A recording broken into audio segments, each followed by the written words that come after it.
മലക്കുകൾ അതിനെ ബലമായി വലിച്ചെടുക്കും. ഞരമ്പുകൾ പൊട്ടുന്ന വേദനയോടെ അത് പുറത്തുവരും. എന്നാൽ ഒരു സത്യവിശ്വാസിയുടെ മരണം പ്രവാചകൻ സ്വല്ലല്ലാഹു അലൈഹി വസല്ലം വിവരിച്ചത് എങ്ങനെയെന്നറിയാമോ?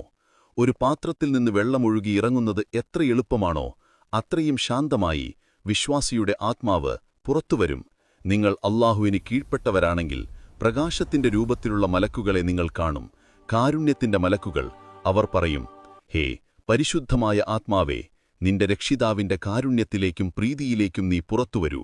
ഖുർആൻ പറയുന്നു, ഞങ്ങളുടെ രക്ഷിതാവ് അല്ലാഹുവാണെന്ന് പറയുകയും പിന്നീടതിൽ ഉറച്ചുനിൽക്കുകയും ചെയ്തവരോട് മലക്കുകൾ പറയും, നിങ്ങൾ ഭയപ്പെടേണ്ട, ദുഃഖിക്കേണ്ട, നിങ്ങൾക്ക് വാഗ്ദാനം ചെയ്യപ്പെട്ട സ്വർഗ്ഗത്തെക്കുറിച്ച് സന്തോഷിച്ചുകൊള്ളുക.